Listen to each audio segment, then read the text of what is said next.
Hi, my name is Nico Jackson, and I am reviewing The One and Only Ivan. If you came to my channel for a one-word review, I would say, yes, read this book. If you stay around, I'm going to give 5 more reasons on why to read this awesome book.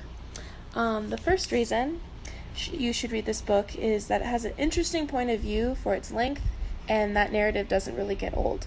I will admit it was a short while before I realized that Ivan was the narrator and found it a little strange for him to be so all-knowing and wise for a gorilla. However, as I kept reading, I enjoyed the dialogue and the narrative style, and it didn't get old by the end of the book.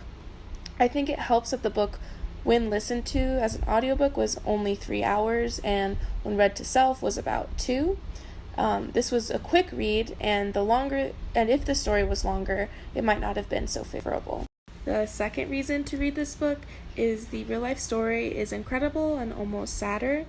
The owner of the mall in real life isn't a guy who let animals get infections and die. The owner actually tried to help Ivan escape.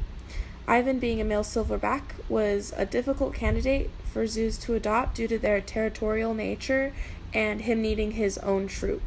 There was also no females available to transport to him because of the rarity of females at the time and his current environment not being suitable for 2.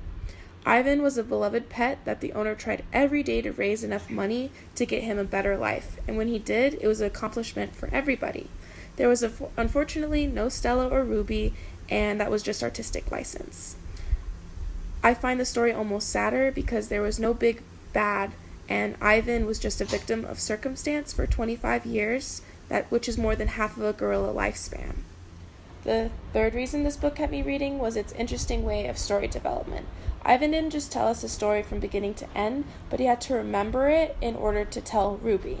This was a feat for him and very difficult due to his years of confinement in his domain.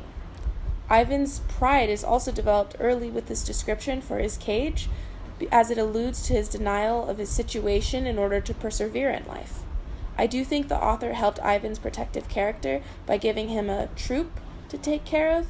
If it was just Ivan, he wouldn't have worked so hard to escape, but he had to work for Bob, Ruby, Stellan, and in even some sense for Tag, his sister, in order to protect his idea of what a true silverback gorilla should be and for his troop. Reason 4 is the perspective of human-animal relationships is unique, and the method used is new.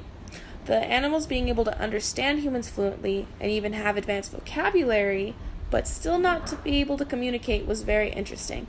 The scene where Ruby was about to be prodded by the stick really stuck out to me, no pun intended. I figured if it was somebody telling me that I was about to get hurt, I would listen. And that's why I always found it more cruel to hurt animals that didn't understand why they were being punished, because they don't understand. But in this book, the animals did, which was really cool to me. A fifth reason to read this book is Ivan's identity of being stuck between 2 worlds is so relatable for people who are mixed, which includes myself.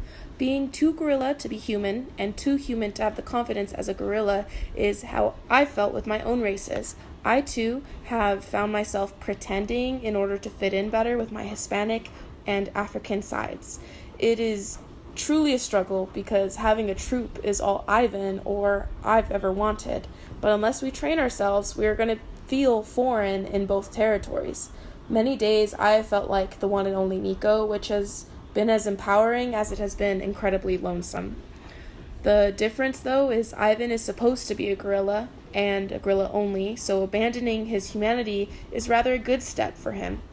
However, I will never be able to abandon my dual heritage, and that's a constant struggle. I could talk about this book all day. I really loved it, but I recommend watching YouTube videos of Ivan's real story and diving deeper, as it is a story to be inspired by and definitely one to marvel over, maybe even cry over.